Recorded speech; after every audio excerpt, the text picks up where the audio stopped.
자, 오늘 본문의 배경은 오늘 본문 이전에 걷지 못하는 한 사람이 이 베드로에 의해서 일어나서 걸어가는 놀라운 표적적인 사건이 있었어요. 그러고 나서 그 사건이 있으니까 이제 막 예루살렘이 웅성웅성한 거죠. 그러니까 이제 그 유대의 종교 지도자들이 모여서 이 표적 때문에 예수 그리스도의 복음이 막 선포되고 막 이제 유대인들이 막 술렁술렁이니까 이들을 막고자 하는 그 배경입니다. 근데 문제는 이거예요. 이 유대의 종교 지도자들이 봤을 때 이 사도들, 특히 이 사도들의 지금 대장격인 베드로는 어부예요. 우리가 여기 섬나라에 사니까 바다에서 지금 이거 조그마한 쪽배 타고 가서 그물 쳐갖고 잡아오시는 분들 보면은 딱 봐도 어부인 거 알잖아요. 팔뚝이 이렇게 굵어갖고 검게 그을려갖고, 그죠? 딱 봐도 저 사람은 어부인가 보다. 딱 그런 행색에. 베드로가 그와 같이 보이는 사람이에요. 어부예요. 근데 이 어부를 통해서 하나님의 놀라운 표적이 일어나고 예수 그리스도가 증거된 것이에요. 누가 봐도 엄청난 일이, 진짜 그냥 그 미천한 소위 하위 계층의 사람인 어부 이 베드로를 비롯한 몇몇 사도들을 통해서 일어나는 것이에요. 이들이 엄청난 사람들인 것이에요. 안전뱅이가 일어나 걸어가는 사건 이전에는 3,000명이 성령님의 권능이 임해서 예수 그리스도를 만나고 구원받는 놀라운 사건이 일어났어요. 3,000명. 그러고 나서 며칠 지나고 난 뒤에 옥에 갇혔는데 오늘은 이제 5,000명이 구원받았다고 그래요. 하룻밤 사이. 이게 보통 이때 숫자를 카운트할 때는 남자 성인만 카운트를 하니까 여자나 연로한 사람까지 하면은 10,000명이 넘는 숫자가 예수님을 믿게 된 것이에요. 대단하지 않나요? 10,000명 모이는 거. 10,000명 모이는 거 장소도 의리의리해야 돼요. 근데 지금처럼 마이크 시스템이 있는 때도 아닌데 그 사람들이 진짜 어떻게 숨죽여서 그 사도들의 말에 귀를 기울였는지 모르겠지만 그렇게 예수님을 복음을 듣고 구원받는 역사가 일어났어요. 예수 그리스도를 선포함에 있어서, 복음을 증거함에 있어서 지금 이 사도들, 세상적으로 보기에는 진짜 아무것도 아닌 것 같이 그야말로 평범하게 짝이 없는 이 사람들을 통해서 엄청난 성령님의 역사가 펼쳐지는 것이에요. 엄청난 사람들이죠. 근데 평범한 사람들. 우리가 오늘 이 사도행전 4장의 말씀을 통해서 도대체 이들이 뭐가 그리 대단한가? 이들이 이렇게 엄청난 일을 하는데 우리와의 다른 점은 뭔가? 우리도 좀 평범해요. 여기에 MIT 공대를 수석으로 졸업해서 그런 사람 없잖아요. 혹시 모르죠? 우리 여기 다음 세대인 예송이나 정호가 MIT 공대 같은 데를 수석으로 들어가서 수석으로 졸업할지 모르죠? 우리가 평범해요. 하지만 그럼에도 불구하고 우리가 하나님께 기도하고 바라옵기는 우리도 이 엄청난 일을 감당하는 엄청난 사람들이 될 수 있다는 것이에요. 자, 그렇다면 이 엄청난, 이 평범한 사람들의 가장 큰 특징이 먼저 무엇이냐? 엄청난 박해가 이들에게 따랐다는 것이에요. 자, 오늘 보면 1절, 2절, 3절만 다시 한번 읽겠습니다. 그들이 백성에게 말하고 있을 때 제사장들과 성전의 대장과 사두개인들이 그들에게 이르러서는 그들이 백성을 가르치며 또 예수님을 통해 죽은 자들로부터의 부활을 선포함으로 근심하여 그들에게 손을 대었으나 이제 날이 저물었으므로 그들을 다음 날까지 가두었더라. 이러고서도 다 본문을 다시 쭉 읽을 수 없겠지만 이 뒤에 계속해서 막 이들을 위협하고, 야, 너네 이거 그 이름, 예수 그리스도의 이름을 증거하지 못하게 계속 위협하고 계속 박해했어요. 왜? 엄청난 사람들이니까. 지금 여기 나오는 제사장들과 성전의 대장, 그러니까 경비하는 그 경비부대, 어찌 보면 군인 참모급일 수 있겠죠? 사두개인들. 아니, 유대인들의 탑 클래스 이 사람들이 모여서 이 어부들을 막겠다고 난리 피는 것이에요. 박해를 하는 것이에요. 3장에 그 걷지 못한 사람이 일어나면서부터 복음이 선포되고, 그러면서 이제 예수 그리스도의 복음이 증거되니까 자기들의 그 기득권이 빼앗기는 것 같은 것이에요. 이들을 괴롭히기 시작해요. 복음 전하는 것을 방해하기 시작해요. 그리고 이들이 복음 전한 대상들은 유대인이에요. 유대인에게 예수 그리스도가 구원자라는 것을 전하는 것은 어찌 보면 이단 교리를 전하는 것과 마찬가지예요. 왜? 예수님이 이전에 유대인들이 십자가에 못 박아 죽였어요. 그런 유대인들에게 너희가 십자가에 못 박혀 죽인 그 예수가 바로 우리의 구원자시다라고 전하는 것이에요. 얼마나 어마어마한 박해가 따르겠어요. 그러니까 이제 유대인들의 최고 우두머리들이 이렇게 덤비는 것이에요. 근데 참 아이러니한 게, 이들이 얼마나 이 박해를 가하는 자들이 착한 무리가 아닌 거는 확실한 것이, 제사장들이라고 그러잖아요. 제사장들. 그리고 이때 본문 뒤에 보면 대제사장이 2명이 나와요. 대제사장은 원래 구약 말씀에 딱 1명이거든요. 근데 지금 현 이 본문 상황의 대제사장들은 사위와 장인이 둘이 한 해씩 해먹어요. 서로 한 해씩, 그러니까 갈치할 만큼 갈치하고 발톱 터치해서 네가 또 긁고, 또 바톤 터치해서 네가 또 긁고, 그렇게 유대인이 정치적으로 그 유대인으로서 예루살렘 성전에 드려지는 그 세금조의 그 모든 것들을 갈취하고 있는데, 예수 그리스도를 선포하니까 이게 무너지는 것이에요. 자기들의 위치가 흔들릴 것 같은 것이에요. 작당을 하면서 엄청난 박해를 하는 것이에요. 그러니까 이와 같은 유대인들 무리에 대해서 단 한 번도 성경에서 뭐 제사장, 대제사장, 뭐 사두개인, 바리새인 좋게 얘기한 적 없어요. 침례자 요한은 이들에 대해서 뭐라고 했는지 아나요? 독사의 자식들이라고 그래요. 마태복음 3장 7절 10절 말씀에, 그러나 바리새인들과 사두개인들 중에 많은 자들이 자기에게 침례를 받으러 오는 것을 그가 보고 그들에게 이르되, 오 독사들의 세대야, 누가 너에게 경고하여 다가오는 진노를 피하게 하더냐. 그러므로 회개에 합당한 열매를 맺고 너희 속으로 우리에게는 아브라함이 우리 아버지로 있다 하고 말할 생각 하지 말라. 내가 너에게 이르노니 하나님께서는 이 돌들로도 아브라함에게 자손들을 일으켜 세우실 수 있느니라. 이제 또한 도끼가 나무 뿌리에 놓였으니 그러므로 좋은 열매 맺지 아니하는 나무마다 찍혀 불 속에 던져지느니라. 아주 악한 무리라고 말하는 것이에요. 의식주의자이고 형식주의자고 분리주의자고 율법주의자며 철저히 외식하는 이들이에요. 유대인의 종교 지도자들. 세속주의자고 성공주의자며 탐욕으로 가득 찬 타협주의자들이에요. 로마 황제에게 자신들의 그 기득권을 차지하기 위해서 어마어마한 세금을 주면서 로마로부터 이제 우리는 자치적으로 정치를 치리할 수 있는 이런 어떤 타협하면서 아첨과. 그러니까 예수님이 이 성전을 어떻게 해요? 예수님이 오셨을 때 성전을 뒤엎어버리셨었어요.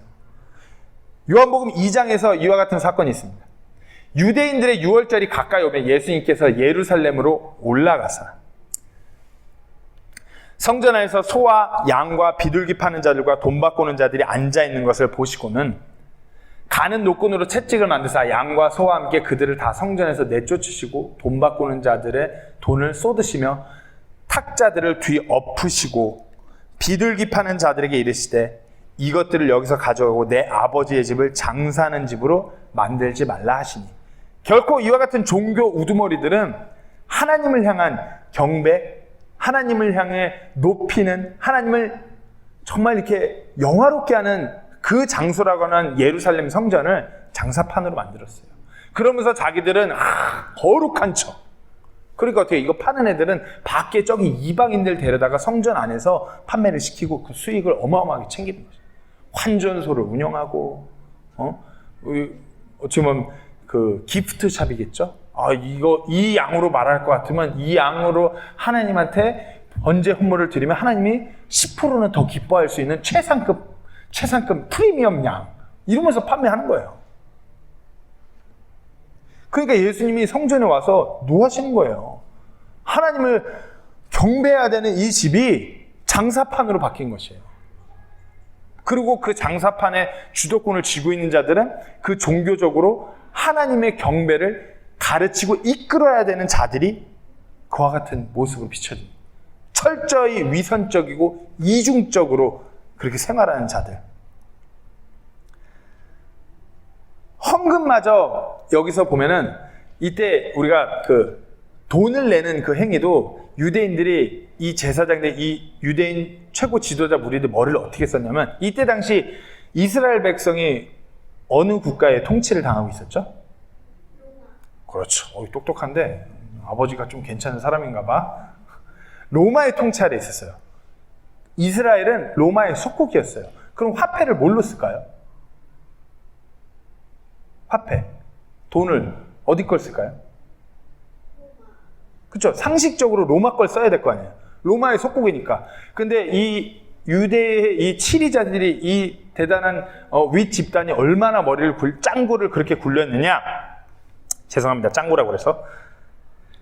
로마화가 아닌 유대화로 자기들끼리 쓰는 거를 이 성전에서는 유대화로 써야 되는 것이에요. 그러니까 로마화를 갖고 오면 성전에서 유대화로 환전을 해야 되는 것이에요. 우리 환전 많이 하시니까 아시겠죠? 그렇게 환전 차익을 챙기는 거예요. 성전에서 하나님을 향해서 헌물을 드리는 그 제사의 행위가 자신들의 탐욕을 철저하게 채우는 그 현장인 것이에요. 그리고 바로 그 사람들이 예수님을 십자가에 못 박았던 무리들인 것이에요. 자신들의 기득권 때문에. 또 그렇게 죽인 예수님이 부활하시자 부활을 믿고 그분 앞에 무릎 꿇는 것이 아니라 정신 못 차리고 야 이거 부활했어? 야 이거 어떡하지? 이거 빨리 덮어야 돼. 부활하셨음을 알매도 불구하고 회개하지 않았어요. 그저 부활한 예수님 때문에 자기들의 기득권을 잃을까 봐 그 부활마저 덮어버리려고 했던 무리들이 이 사도들을 박해했던 무리들이에요. 마태복음 28장 11절에서 15절 말씀 보면 그런데 그들이 갈 때 보라 파수꾼들 중에 몇 사람이 그 도시에 들어가 이루어진 모든 일을 수제사장들에게 알림해 그들이 장로들과 함께 모여 의논하고 군사들에게 많은 돈을 주며 이르되 너희는 말하기를 그의 제자들이 밤에 와서 우리가 잠든 사이에 그를 훔쳐갔다 하라. 만일 이 일이 총독 귀에 들어가면 우리가 그를 설득하여 너희를 안전하게 지켜주리라 하니 이에 그들이 돈을 받고 가르쳐준 대로 하매 이 말이 이날까지 유대인들 가운데 두루 알려지니라. 유대인들은 아직까지도 그러니까 그것이 거짓이라고 하는 거예요. 이때 돈을 써서 그렇게 한 것 때문에. 이제 로마에서 유대가 자치적으로 정치적으로 치리할 수 있도록 허락한 산헤드린 공회가 열렸어요. 로마의 법으로 통제된 로마 식민지 시대였기 때문에 중대한 사형이나 반란에 해당하지 않은 어떤 세금의 중대한 사안은 촉독 법정에서 이루어지만 그 외의 거는 이 산헤드린 종교회의에서 모든 유대인들의 종교적인 법과 사소한 일들은 이 산헤드린 공회에서 끝나는 것이에요. 그러니까 유대인들에게 부여된 최고의 권력 기구가 이 사도들을 앞에 세워놓고 열린 것이에요. 자, 그리고 신문하려고 이제 옥에다 가둔 거죠. 어마어마한 권력이 이제 이 베드로와 사도들을 막으려고 하는 것이에요. 이 복음을 증거하고자 하는 이 엄청난 일을 하는 자들을 엄청나게 박해하는 것이에요. 갈릴리 어부들에게 유대 최고 자치기구가 너네 그 예수 그리스도를 증거하는 일 그거 못하게 하겠다고 작당을 해갖고 다 덤벼드는 것이에요. 그리고 신문하는 것이에요. 평범한 어부들한테 종교 최고의 지도자, 그 율법의 최고 학자라고 불리는 이와 같은 사람들이 이 평범한 어부 몇 명한테 다 덤벼드는 것이에요. 하지만 평범한 어부인 것 같지만 성령님께 붙들린 예수 그리스도를 증거한 엄청난 사람들이었기 때문에 어떻게 할 수가 없는 것이에요. 그들을 통해서 증거되는 그 메시지로 인해서 혼들이 구원받고 놀라운 예수 그리스도의 교회를 이뤄가는 것이 엄청난 박해를 한다고 해도 막을 수가 없던 것이에요. 아무리 악착같이 막으려고 해도 막을 수가 없는 엄청난 사람들이 이 어부들인 것이에요. 우리가 여기서 깨달아야 되는 것이 두 가지가 있어요. 우리 또한 예수 그리스도를 증거하는 그 엄청난 일을 하는 평범하지만 엄청난 사람이 되기로 결단하셔야 되는 것이에요. 그리고 우리가 그와 같은 결단을 하고 그 길을 나아가고자 할 때 엄청난 박해가 우리를 향해 달려올 수밖에 없다는 것이에요. 사단은 이전부터 그 예수 그리스도의 복음이 전파되는 것을 전력을 다해서 막고자 했어요. 지금도 마찬가지예요. 그렇기 때문에 우리에게 어떤 그런 박해가 올 때, 예수 그리스도의 복음으로 우리 가정을 세우고자 할 때 사단이 어마어마한 방법으로 어떤 세상의 문화와 세상의 철학, 어떤 세상의 교육 철학이라는 것을 통해서 우리 가정을 흔들려고 할 거예요. 그리고 또 깨달아야 되는 것은 어느 순간 내가 성령 충만하여 있지 않으면 내가 그 엄청난 박해를 가하는 박해자가 될 수 있다는 것이에요. 복음을 증거하는 그 자리에 내가 서 있지 않다면 어느 순간 내가 교만한 육신에 사로잡혀서 복음을 증거하는 그 일을 방해하는 무리로 내가 세워질 수 있다는 것이에요. 구원받고 교회에서 예배드리는 그리스도인이면 뭐 다 좋은 게 좋은 거 이럴 것 같죠? 아니에요. 성령 충만하게 하나님과의 관계하는 것 같은 삶이 아니라면 어느 순간 육신의 길을 걸으면서 복음의 방해자가 내가 될 수 있어요. 우리가 이렇게 경배드림에 있어서 이와 같은 경배도 우리가 하나님께 실제로 깨어있지 않는다면 육신적인 경배로 드려질 수 있는 것이고요. 모든 부분에서 그렇게 되는 것이에요. 제가 요즘에 계속해서 하나님을 경배하는 것, 예배드리는 것에 대해서 생각이 많습니다. 하나님을 경배하는 것은 전적으로 하나님만 드러나고 하나님께서 원하시는 방법대로 그분이 기뻐하시는 대로 드려져야 되는데 자꾸 그분을 향한 경배에 뭐가 첨가돼요. 내가 이렇게 경배하면 하나님께서 뭘 어떻게 해주시겠지. 아니면 나의 어떤 소원과 바람을 이렇게 이뤄가기 위해서 내가 하나님 앞에 뭔가 보험식으로 드려지는 그런 경배. 그러니까 이거예요. 내가 우리 바쁜데 주일 예배 안 가면 내가 하는 일이 휘청거리는 거 아니야? 우리 애가 공부하는데 이게 학교 잘 못 가는 거 아니야? 뭐가 첨가돼요. 하나님을 향한 찬양이 그냥 날 구원하신 우리 주 하나님으로 인해서 너무 감사했고 그것만으로도 찬양의 주제로 끝나는 건데 자꾸 뭐가 첨가돼요. 자꾸 내 감정에 뭔가 막 흔들림이 있는 뭔가를 갈급해하려고 그래요. 그냥 나를 구원하신 우리 주님만 떠올리면 감사하고 감동이 물려와야 되는데 그게 안 되니까 뭔가 감정적인 어떤 자극을 주는 그와 같은 멜로디의 찬양, 그와 같은 박자를 넣는 찬양.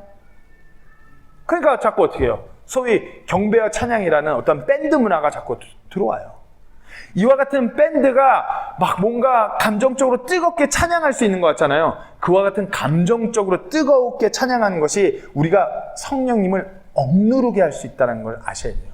성령님께서는 우리가 하나님의 말씀을 듣고 말씀에 결단하여 우리 자신을 드리고자 할 때 성령님께서 역사하시는 것이 우리의 감정적으로 우리 마음이 뜨거워지는 것이 성령의 역사가 아니라는 것이에요. 제가 아까 말씀드렸던 미국의 그 부흥운동, 에스버리에서 일어난 그 부흥운동은 어떤 뜨거운 찬양의 역사가 아니었어요. 하나님의 말씀을 듣고 누군가 회개하고자, 죄를 고백하고자 하면서 그들이 서로 각자의 죄들을 하나님 앞에 고백하고 하나님께 기도하고 고백하고 말씀을 듣고 다시 한번 결단하고 이와 같은 가운데 성령님이 임하신 것이에요. 찬양 집회 많이들 하잖아요. 그러고 나서 많이들이 서로 묻죠. 오늘 어땠어? 찬양이 너무 뜨거웠어. 은혜가 되었어. 그러고 나서 있죠. 그러면 오늘 목사님 말씀 메시지가 뭐였어? 사랑하라고 하셨던 것 같은데 뭔가 문제가 있지 않나요? 찬양은 막 1시간 가량 뛰면서 땀을 뻘뻘 흘리면서 손을 들고 막 뜨겁게 막 눈물 흘리면서 찬양하고 나는데 목사님 말씀은 기억에 남지 않아요.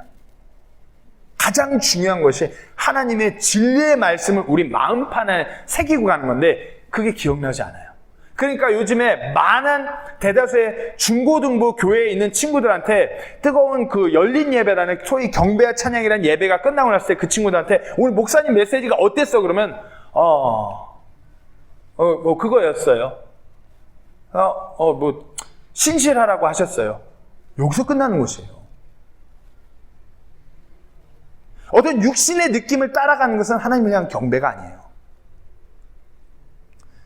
소위 부활절 찬양으로 불리는 찬송이 있습니다. 무덤에 머물러. 무덤에 머물러 예수 내 구주, 새벽 기다렸네 예수 내 주, 원수를 다 이기고 무덤에서 살아나셨네.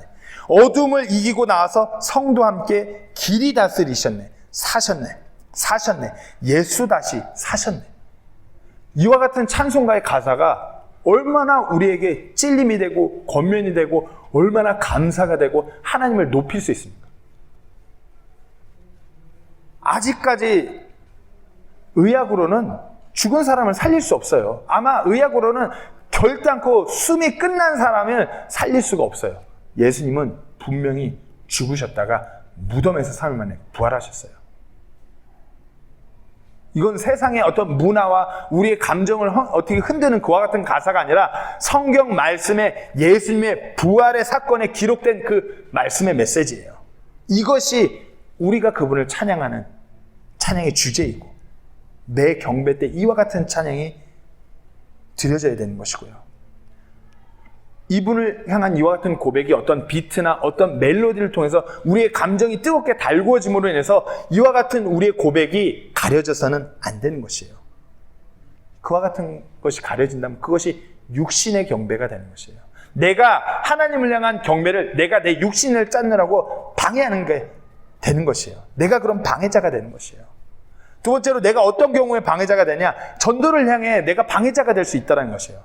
하나님의 복음을 선포함에 있어서 때로는 어떤 육신적인 지식이나 어떤 경험이나 그와 같은 것들이 예수 그리스도를 증거하는데 방해가 될 수 있다는 것이에요. 저도 제가 미국에서 신학교 다닐 때 지금 이렇게 목회에서 사역을 할 때 가장 부끄러운 것이 전도하는 시간이 줄었다는 것이에요. 제가 그래서 그거에 대해서 결단하고 다시 진짜 그러죠. 목사님 그렇게 다녀도 한국 사람 못 만나요. 목사님 그렇게 다녀도 한국 사람 어학연수생 몇 명 볼까 말까. 그렇잖아요. 우리 지식으로 경험으로 이렇게 봐도 한국 사람 여기 필리핀에서 만나기 쉽지 않아요.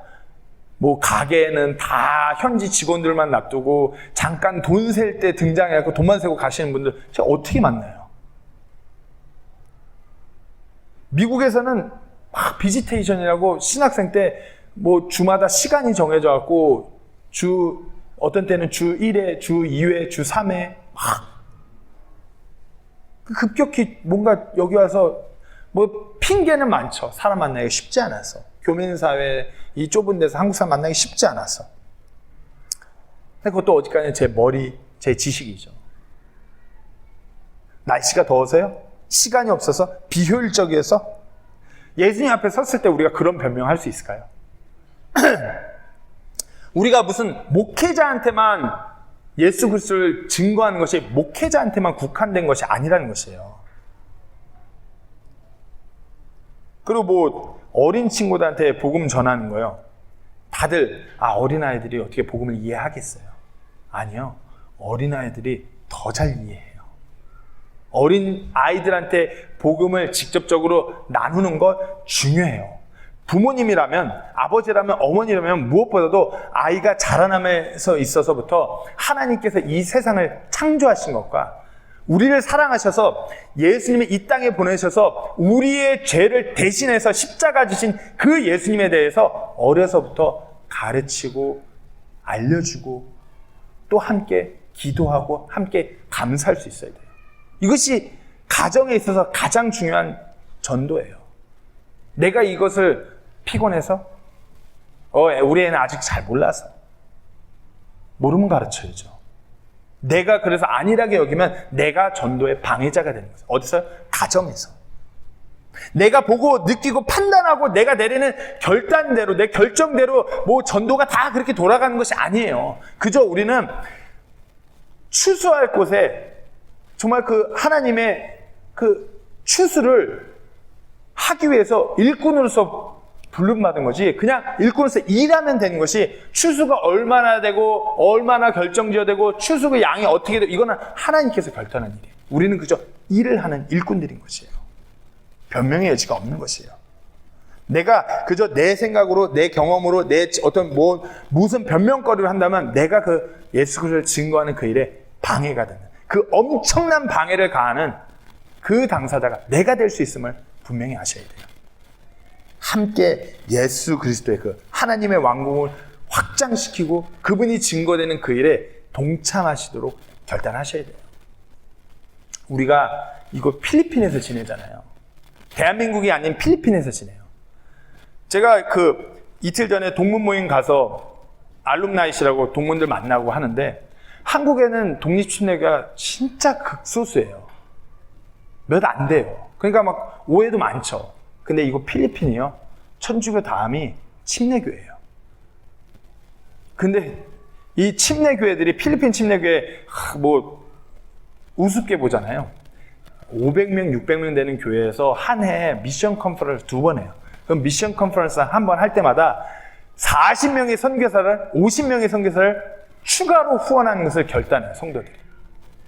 매해 그렇게 해요. 그러니까 예전에는 한 8, 90년대 우리나라가 부흥운동이 일어날 때 우리나라가 미국 다음으로 인구수 대비 선교사를 가장 많이 파송한 나라였거든요. 지금은 아니에요. 지금 필리핀이 올라왔어요. 우리가 지금 그런 필리핀에서 대한민국의 엄청난 부흥의 역사는 이제 먼 옛날 얘기가 됐고, 물질, 만능주의, 성공주의에 찌들어서 몰락해버린, 어찌 보면 교회가, 대한민국의 교회가 됐고요. 지금 그 어려운 상황 가운데서 정말, 그렇죠. 우리가 알잖아요. 필리핀 사람들, 서민들이 한 달에 얼마나 벌어요. 그거 아주 작은 그거지만 하나님의 왕국이 확장되는 그 일을 위해서 다 같이 한 마음이 돼서 그 작게 드린 것이 하나님의 일을 엄청나게 이뤄가요. 우리의 생각, 우리의 계산, 우리의 지식, 우리의 경험, 이것이 예수 그리스도의 복음을 증거하는 엄청난 방해가 될 수 있음을 분명히 아셔야 됩니다. 자, 그러면 그런 방해가 있었다라면, 제가 이거 혼자 말하는 PPT를 다 안 남겼네요. 죄형이 임하시나 봐요. 자, 엄청난 그 평범한 사람들, 그 박해가 따르잖아요. 그 박해를 뚫고 나가는 그 엄청난 메시지가 그들에게 있다는 것이에요. 오늘 보면 10절, 11절 말씀 읽겠습니다. 너희 모두와 이스라엘 온 백성은 이것을 알라. 즉 너희가 십자가에 못 박았고 하나님께서 죽은 자들로부터 일으키신 나사렛 예수 그리스도의 이름에 의해, 곧 그분에 의해 이 사람이 여기 너희 앞에 온전하게 서 있느냐. 이분은 너희 건축자들에게 업신여김 당한 돌로서 모퉁이의 머리가 되셨느냐. 베드로는 이 산헤드린 공회 안에서 그 신문에서 어떠한 변명도 하지 않았어요. 어떠한 인간적인 말도 하지 않고 오직 예수 그리스도만을 증거했어요. 니들이 십자가에 못 박은 그 예수님, 하나님께서 살리신 그분의 이름을 통해 모든 일이 이루어졌다. 이분은 건축자들이 그렇게 업신이 소홀히 아무것도 아닌 것을 여긴 것처럼 사람들에게 업신이 여김 받았지만, 이분이 바로 우리의 구원자이심을 너희는 알아라. 베드로가 전한 예수 그리스도의 메시지예요. 베드로는 후에 베드로의 그 서신에서 교회에게 이렇게 전합니다. 그런즉 성경 기록대로 보라, 내가 선택한 보배로운 으뜸 모퉁이 돌을 시온에 두노니 그를 믿는 자는 당황하지 아니하리라 하신 말씀이 들어있느니라. 그러므로 그분께서 믿는 너희에게는 보배로우시나 불순종하는 자에게는 건축자들이 거부한 그 돌이 되셨느냐. 바로 그 돌이 모퉁이의 머릿돌이 되고 걸림돌과 실족하게 하는 반석이 되되 순종하지 아니하여 말씀에 걸려 넘어지는 자들에게 글이 되었나니 그들은 또한 그렇게 되도록 정하여졌느니라. 그러나 너희는 선정된 세대여 왕가의 제사장이여 거룩한 민족이여 특별한 백성이니 이것은 너희를 어둠에서 불러내어 자신의 놀라운 빛으로 들어가게 하신 분께 대한 찬양을 너희가 전하게 하려 하십니다. 우리가 어찌 보면 이 어부들보단 조금 더 나아 보이는 평범한 사람이에요. 그렇죠? 여기 지금 뭐 어부 복장으로 막 그 쪽배 타는 복장으로 예배당에 오신 분 하나도 없잖아요. 우리가 조금 나아 보일 수는 있어요. 근데 우리가 늘 묵상하고 우리가 늘 누구한테 전하려고 하는 메시지가 이 메시지 맞나요? 야, 이렇게 하면은 사업이 잘 된대. 야, 이거 하면 대박이래. 그래도 이 교회 가면 그래도 마음의 위로와 평안이 있대. 이런 거 말고요. 우리가 진짜 하나님의 엄청난 일을 감당하는 그 같은 엄청난 사람이라면 이 메시지가 있어야 되는 것이에요. 이 복음 듣고 부인하고 피하는 사람들이 있다면 다시 한번 또 전하는 것이에요. 복음 증거가 멈춰져서는 안 되는 것이에요. 우리가 이 복음을 전하는 것이 우리 교회에서 멈춰진다면 우리는 그야말로 그저 미천하고 평범한 사람, 아니 복음을 방해하는 악한 무리들로 변해갈 수밖에 없는 것이에요. 성경에 기록되어 있습니다. 예수 그리스도의 그 복음 듣고 부인하는 자들에게 한 번 더 결정타를 날리는 그 구절이 그분 외에는 구원이 없다. 오늘 보면 12절에 다른 사람 안에는 구원이 없나니 하늘 아래서 우리를 구원할 다른 어떤 이름도 주께서 사람들 가운데 주지 아니하셨느니라 하였더라. 지금 여기 우리 필리핀에서 잘 아시지만 많은 천주교 성당에서 많은 천주교를 믿는 사람들은 예수 그리스도 외에도 많은 구원이 있는 것처럼 얘기해요. 무슨 맨날 산토니녀상 만지면서 이 사람이 이 아기 석상이 나를 지금 우리의 상황으로부터 구원할 구원자, 맨날 그러면서 산토니녀 만져요. 학교를 가서도 맨날 보고 교실 안에서도 보고. 하늘 아래서 우리를 구원할 다른 어떤 이름도, 예수 그리스도의 이름에 그 어떤 이름도 하늘 아래 없어요. 오직 주 예수 그리스도의 이름만이 우리를 구원할 그 이름인 것을 분명히 아셔야 됩니다. 그 일을 위해서 이 땅에 오신 분이 바로 우리 주 예수 그리스도라고 성경 기록은 분명하게 전합니다. 마태복음 1장 21절에 그녀가 아들을 낳으니 너는 그의 이름을 예수라 하라. 이는 그가 자기 백성을 그들의 죄에서 구원할 것이기 때문이라 하니라. 디모데전서 2장 5절에서 6절 말씀에 한 하나님이 계시고 하나님과 사람들 사이에 한 중재자가 계시니 곧 사람이신 그리스도 예수님이시라. 그분께서 정하신 때 증언을 받기 위해 모든 사람을 위한 대속물로 자신을 주셨느니라. 하나님과 우리를 화해하기 위해서 자신을 대속물로 주신 그 한없는 사랑과 은혜를 우리에게 허락하신 그분이 바로 예수 그리스도예요. 교회에서 선포돼야 되는 메시지는, 가장 중요한 메시지는 예수 그리스도예요. 진정 예수 그리스도를 선포하는 교회는 사이즈가 크고 작고가 필요 없어요. 교인이 많고 적고를 떠나서 엄청난 일을 감당하는 교회인 것이에요. 그리고 이 엄청난 교회에는 엄청난 차이가 분명히 따른다는 것이에요. 엄청난 차이가. 갈릴리 어부 그 평범한 사람들에게서 일반 사람들에게서 볼 수 없는 그 엄청난 차이가 있었어요. 첫 번째로는 그들의 담대함이에요. 오늘 본문 8절하고 13절 말씀을 보겠습니다. 그때 베드로가 성령님으로 충만하여 그들에게 이르되 너희 백성의 치리자들과 이스라엘의 장로들아. 누구죠? 이스라엘 백성의 최고. 그러니까 이제 이거죠. 저같이 평범한 사람이 갑자기 지금 그 우리나라 국민의힘, 더불어민주당 그 회의하는 그 사람들한테 야! 나라 똑바로 운영 안 해! 제가 가서 혼자 막 외치는 거예요, 지금.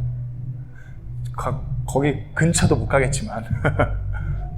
그러니까 13절에 뭐라고 하냐? 그런데 저들이 베드로와 요한의 담대함을 보고, 평범한 어부가 이스라엘의 최고 종교 지도자, 정치적인 치리자, 그 최고 우두머리 사람들 앞에 대고서 담대하게 예수 그리스도를 전하는 것이에요.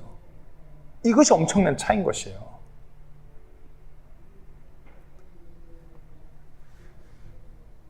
여기서 베드로와 요한이 조금만 그게 타협하고 조금만 딜을 하면 편안함과 부를 따르는 삶을 살 수 있었을 것이에요. 그렇잖아요. 저 엄청난 저 어부들, 대제사장들이, 야, 너네 좀만 이렇게 하면 우리가 잘 이렇게, 야, 너네 저기다가 내가 그럴싸한 거 성전 하나 지어줄게. 거기서 이렇게 너네 증거하고 요번에만 좀 넘기자. 베드로와 요한이 거기서 타협했으면 짱짱대로 나갈 수 있었겠죠. 전혀 타협이 없어요. 그저 담대하게 복음을 전했어요. 위협을 당하고 목숨의 위협이 계속 들어와도 담대하게 그 일을 했어요. 이건 뭐 베드로와 요한뿐만 아니라 스데반 집사도 그리하였어요. 사도행전 7장 51절 말씀에 목이 뻣뻣하고 마음과 귀에 할례받지 않은 자들아 너희가 항상 성령님을 거역하되 너희 조상들이 행한 것 같이 너희도 그렇게 행합니다. 스데반 집사도 그냥 막 얘기 목이 뻣뻣하고 마음과 귀에 할례받지 못한 자들아 막 이러면서 막 그러고 결국 스데반 집사는 돌 맞아 죽었죠. 끝까지 담대했어요. 바울도 그리하였어요. 주 예수님의 이름으로 담대히 말하고 그리스도를 하는 사람들을 논박하냐. 그러나 그들이 그를 죽이려 하네. 담대했어요. 성경은 사도행전을 읽어보시면 바나바도 그리하였고요. 아볼로도 그리하였고요. 복음을 전하는 대부분의 예수 그리스도의 제자들이 그렇게 담대했어요. 담대하게 예수 그리스도를 증거했어요. 우리도 세상 가운데서 어떠한 그 상황과 환경 가운데서 담대하게 그분의 말씀을 전하는 그 차이가 우리 안에서 드러날 것이에요. 우리 안에 박해가 다가올 때, 우리가 그 엄청난 메시지를 증거할 때 우리 안에서 엄청난 차이가 드러날 것이에요. 담대함이고 그 다음은 증거예요. 14절 말씀에 병고침을 받은 사람이 그들과 함께 서 있는 것을 보았으므로 그들이 반박하는 어떤 것도 말할 수 없었더라. 평범한 사람들에게 엄청난 증거가 따르는 것이에요. 앉아 있었던 걷지 못한 사람이 일어나갖고 그들과 함께 예수 그리스도를 증거하는 것이에요. 근데 22절에 뭐라고요? 병고침의 기적이 나타난 사람이 40살이 넘게. 그러니까 40년 평생을 안진뱅이로 있던 사람이 갑자기, 그러니까 40년 평생 안진뱅이로 성전 앞에서 구걸하면서 던져주는 걸로 삶을 연명하던 그 사람이 일어나갖고 사도들 옆에 서 있는 것이에요. 그러니까 모든 사람이 다 놀라죠. 저 맨날 성전 지나갈 때 수십 년 동안 거기 앉아있던 그 안진뱅인데 그야말로 하류 인생이고 소망도 없고 아무것도 없는 그 사람이, 아무것도 영향력이 없는, 눈에도 들어오지 않고 그저 그냥 에휴 불쌍하다 이랬던 사람이 엄청난 그 일에 동참하고 있는 것이에요. 놀라운 증거가 되어서 예수 그리스도를 증거하는 완전히 다른 사람으로, 이것이 그 증거예요. 복음을 전하는 사람들에게는 그 엄청난 증거가 따르는 것이에요. 저희 교회를 보면은 그렇죠. 평범하긴커녕 세상에서 보면 우습죠. 예배 모임 장소도 제대로 없고 반주자도 없고 사람도 몇 명 없고 뭐 성경 기록 때문에만 나아가겠다고 하니 이상하게 바라보죠. 저는 뭐 이렇게 목회자가 그 헌금 되겠어요. 그러니까 뭐 무슨 다단계 하라고 이렇게 섭외 들어오고. 근데 이런 평범한 교회도 엄청난 증거가 있다는 걸 아셔야 돼요. 사람의 삶이 바뀐 엄청난 증거가 있다는 것을 아셔야 돼요. 이 증거라는 것은 무슨 기적적인 초자연적인 것이 아니라 우리가 이 교회 안에서 구원받은 그리스도인으로서 함께 예수 그리스도의 몸을 이루고 있다는 것이 최고의 증거인 것이에요. 무엇과도 비교할 수 없는 엄청난 증거인 것이에요. 제가 그래서 이렇게 형제님들하고 모이면 우리 오늘 구원 간증할까요? 형제님 구원 간증이 없어요. 형제님 구원자. 제 구원 간증은 이렇습니다. 왜 그렇죠? 이것이 복음을 전하는 그 교회의 가장 큰 증거이기 때문에 그래요. 사망으로 지옥으로 향해 가고 있던 그 혼이 예수 그리스도의 그 복음으로 말미암아 살아난 것이에요. 영존하는 생명을 얻은 것이에요. 이것이 최고의 증거예요. 무슨 사업이 대박 나는 거, 무슨 로또가 무슨 왜 애가 대학을 잘 가는 거 다 필요 없어요. 구원받은 우리가 예수 그리스도의 이름으로 이 세상에서 걸어가고 새로운 그 삶을 움켜쥔 채로 간 것이, 그것이 엄청난 증거시에요. 그 증거에는 그리고 어마어마한 영향력이 따른 것이에요. 구원받은 자의 삶이, 그 구원 간증이 어찌 보면 믿음이 없는 자들에게 찔림이 되는 것이에요. 우리가 내 아내에게, 내 남편에게, 내 자녀들에게, 부모에게, 주변에 엄청난 그 영향력을 줄 수 있는 증거라는 것을 분명히 아셔야 돼요. 우리가 이 엄청난 메시지를 담대하게 그와 같이 증거가 넘치도록 하셔야 되는 것이에요. 근데 때로나 많은 상황, 많은 시간에 우리는 그저 세상적인 문화에 휩싸이고 배우자나 자녀들에게, 가족들에게 엄청난 증거가 되기보다는 믿는 사람이 왜 그러냐면서 위선자 소리나 듣고 주변 사람이 야 봐라, 야 너나 나나 똑같아, 너나 나나 다를 게 뭐가 있어, 너도 개차반 나도 개차반 똑같잖아, 세상에서 이와 같은 소리를 듣는다면 우리가 무슨 증거가 되겠어요? 그럼 우리가 어떻게 될까요? 이런 말씀하면 오해를 많이 해서 나도 이렇게 좀 어떻게 막 이렇게 뭐가 표면적으로 외부적으로 드러나는 어떤 막 그런 삶을 자꾸 꾀하려고 하는데 그게 방법이 아니에요. 내가 막 좀 이렇게 좀 신앙 오래한 사람들 같은 성품, 언행 뭐 이런 걸 바꿔야 된다고 그게 아니에요. 그게 아니라 딱 하나 베드로와 같이 성령 충만해야 되는 것이에요. 오늘 본문 8절에 뭐라고요? 그때 베드로가 성령님으로 충만하여 저들에게 이르되. 베드로는 그저 성령님으로 충만함으로 예수 그리스도를 증거했어요. 그렇지 않아요? 제가 미국으로 유학 가기 전에 한국에서 대학교를 다닐 때 사회복지 전공이었어요. 일반학과죠. 물론 뭐 신학대학교 안에는 사회복지였지만 일반학과이기 때문에 그렇게 미국 대학교 동기 말고 한국에서 대학교 동기 모임을 가면은 이제 제가 선교사라 그러면 일단 놀래죠. 그리고 그 다음에 나 목사 안수 받았어 이러면 왜 이유인즉슨 야 너는 어떻게 목사님의 이미지가 아니야. 보통 신학대학교 이제 신학과 그런 동기들은 목사님의 이미지로 이렇게 우리 태욱이 형은 잘 지냈어? 이런데 형 어떻게 밥은 먹었어? 이러고 전혀 그런 이미지가 아니에요. 얘는 뭐 이렇게 뭔가 껄렁껄렁한 것 같고 제 딴에는 단정하기 위해서 맨날 머리를 짧게 깎는 건데 너는 왜 맨날 머리를 깍두기 군인처럼 하고 다니니? 막 이런 뭐 그런 외적인 언행? 이런 게 아니잖아요. 그저 성령 충만하고 복음 전하는데 그래서 진리 안에서 자유롭게 하면 되는 건데 우리가 그냥 우리 삶에서 그저 성령 충만하게 나아간다라면 우리가 그 엄청난 복음의 역사의 한 부분을 채워나갈 수 있는 것이에요. 성령 충만에 대해 이렇게 해야 한다 저렇게 해야 한다 많은 말씀이 전해져요. 다 맞아요. 근데 제 개인적으로는 그저 성령 충만하기 위해서는 말씀 그대로 충만하셔야 돼요. 말씀 그대로 성령으로 내 안을 채워야 돼요. 성령으로 내 안을 채운다는 게 무슨 말이에요? 하나님의 말씀으로 하나님과 관계하고 하나님의 뜻이 무엇인지 구하고 그 뜻대로 살아가고자 고분분투하는 게 성령 충만하게 나가는 거죠. 그러기 위해서 계속 성령님께 도와주세요. 도움을 구하고 이게 이렇게 돼서 감사하고 이렇게 매일의 삶에서 내가 그분과 교제하는 것이 성령 충만한 삶이에요. 에베소 5장 18절 말씀에 술 취하지 말라 거기에는 과도함이 있나니 오직 성령으로 충만하라. 술 취하면 우리가 자제력을 잃어요. 우리가 컨트롤을 잃어요.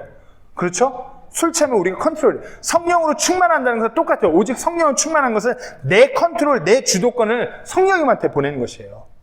성령으로 충만한 것. 그럼 어떻게 해요? 하나님 말씀에서 그분의 뜻대로 살아가고자 그 컨트롤, 주도권을 그분께로 보내는 것이에요.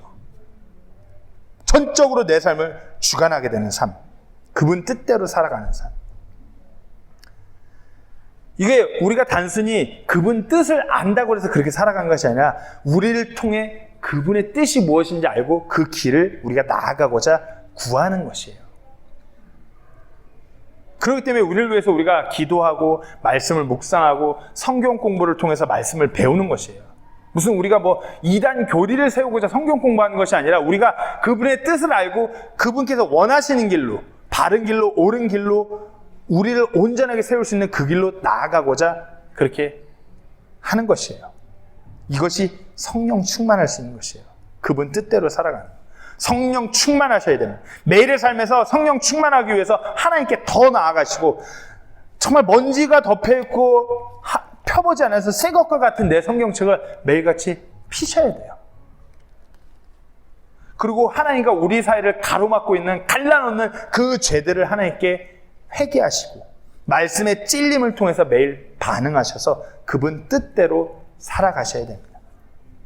그것이 성령 충만이에요. 우리가 성령 충만하지 못한다면 우리가 방해자가 될 것이에요.